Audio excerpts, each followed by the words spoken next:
Good afternoon, students. Welcome to our YouTube channel. Today we are learn about integer, which is the third lesson of 6th standard. Okay. Already we learned about integer in previous class, and we have completed practice set 4 related with integer. आपण मागच्या क्लासमध्ये practice set 4 complete केलेला आहे आणि आता आपल्याला practice set 5 करायचं आहे.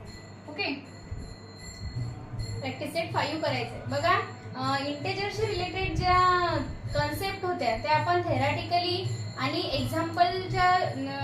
एक्झाम्पलवरून सुद्धा समजून घेतल्या. म्हणजे त्याचे 3 रूल महत्त्वाचे आहेत. त्याच्यावरनं आपण बरेच एक्झाम्पल सॉल्व केले आणि ते आपल्या प्रॅक्टिस सेट मधून आणखी आपल्याला क्लिअर करून घ्यायचे आहे की कुठलेही एक्झाम्पल जर का आपल्याला इंटेजरशी रिलेटेड दिलं किंवा एक्झाम मध्ये बघायला मिळालं तर ते इझिली आपल्याला सॉल्व करता येईल. ओके, चला तर मग आपण सुरुवात करूया एक्झाम्पलनी. Question number first. Question number first मध्ये काय दिले? ऍडिशन. आपण ऍडिशनचे रूल बघितले होते. त्यानंतर सबट्रॅक्शनचा सुद्धा रूल आपल्याला एक दिलेला होता की जर का आपल्याला कुठली संख्या सबट्रॅक्ट करायची असेल तर ज्याच्यामधून सबट्रॅक्ट करायची आहे त्याच्यामध्ये तो अपोजिट नंबर काय करावा? ऍड करावा. तर हे आपण बघितलं होतं. त्याच्याशीच रिलेटेड आपलं एक्झाम्पल नंबर 1 दिलेला आहे आपल्याला. तर वेळ न करता आपण त्याला सॉल्व्ह करूया. इझिली एक्झाम्पल आहे. 8 + 6 किती होतील? डायरेक्टली आहे या ठिकाणी आपल्याला +8 आहे आणि +6 आहे, यांची काय करायची?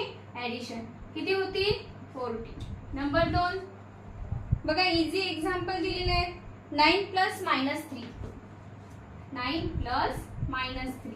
आता अपोजिट साइन असले त्यावेळेला काय करायचंय? एकाला प्लस साइन आहे, काहीच नाहीये म्हणजे प्लस आहे नाही, आणि याला मायनस साइन दिलेला आहे. अशा वेळेला काय करायचं? आपण शिकलेलो आहे ऑलरेडी रूल नुसार. या ठिकाणी आपल्याला सबट्रॅक्शन करावी लागेल. मोठ्या संख्येतून लहान संख्या मायनस, म्हणजे 9 मधून 3 गेले, किती राहिले?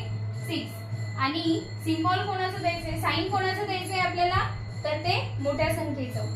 बाय रूल साइन हे मोठ्या संख्येचं लागतं, म्हणून या ठिकाणी कुठलं सिम्बॉल नाही लिहिलं तरी चालेल, कारण आन्सर काय आहे आपलं? +6. नेक्स्ट एक्झाम्पल आहे 5 + -6.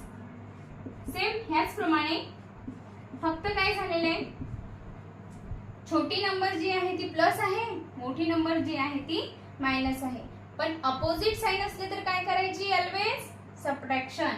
तर सबट्रॅक्शन आपल्याला करायची. सबट्रॅक्शन करताना मोठा नंबर जो आहे त्याच्यामधून छोटा आपण मायनस करतो.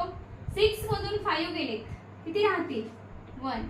बट आता साइन देताना विचार काय करायचा? मोठ्या संख्येचं साइन आपल्याला आन्सरला द्यायचंय. मोठ्या संख्येचं साइन काय आहे? मायनस. सो याचा आन्सर काय होईल? -1.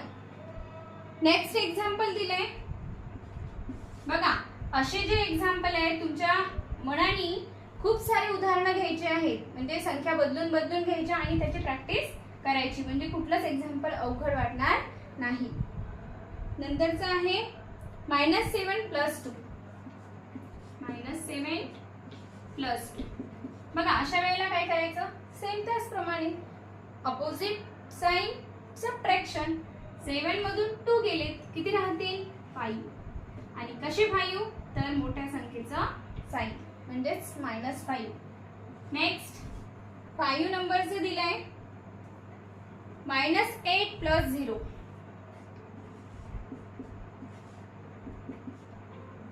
0 कुठल्याही संख्येमध्ये ऍड केला तर आन्सर तीच नंबर येणार आहे किंवा तीच संख्या येणार आहे. तर आन्सर काय होईल याचं? -8.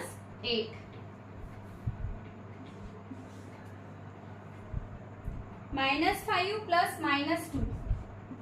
-5 + -2. आता या ठिकाणी सिम्बॉल काय आलेले? इक्वल. सेम साइन आलेले आहे. सेम साइन असले तर काय करतो आपण? तर करेक्ट ऍडिशन. 5 + 2 किती होतील? 7. आणि साइन कोणाचं द्यायचं? तर कॉमन साइन. बाय रूल आपण बघितलं होतं, इक्वल साइन जर आले तर त्यावेळेला त्यांची काय करायची, ऍडिशन करायची आणि ऍडिशन करून आलेल्या आन्सरला साइन द्यायचं कॉमन, म्हणजे दोघांचे सिम्बॉल आपण त्याला द्यायचं. आणि जेव्हा मोठी संख्या मायनस असते त्यावेळेला आपण सबट्रॅक्शन करायची, म्हणजे अपोजिट साइन आले तर सबट्रॅक्शन करायची आणि साइन कोणाचं द्यायचं तर मोठ्या संख्येचं द्यायचं. याप्रमाणे तुमचा क्वेश्चन नंबर फर्स्ट झाला. आता हा क्वेश्चन नंबर फर्स्ट झाल्यानंतर फक्त एवढेच एक्झाम्पल सॉल्व्ह न करता तुम्हाला प्रत्येक पहिलं तर इझीच आहे, सगळ्यांना येईल, कारण याच्यामध्ये साधी साधी ऍडिशन आहे, दोन्ही पण प्लस आहेत, बरोबर ऍडिशन करायची. नेक्स्ट एक्झाम्पल जे दिलेलं आहे 9 प्लस -3, त्याचा आन्सर आलेला आहे 6. तर तुम्हाला खूप सारे एक्झाम्पल त्याच्याशी रिलेटेड घेता येतील सेम. आता 10 घेऊ शकतो आपण 9 च्या जागी, प्लस 2 च्या जागी आपण -2 घ्यायचं 3 च्या जागी. अशा प्रकारे तुम्ही काय करू शकता, खूप सारे स्वतःच्या मनाने एक्झाम्पल घेऊन किंवा अंक घेऊन उदाहरणे सोडवू शकता. मग 10 आणि -2 अपोजिट साइन आहे, सबट्रॅक्शन करायची. 10 मधून 2 गेले, किती राहतील 8.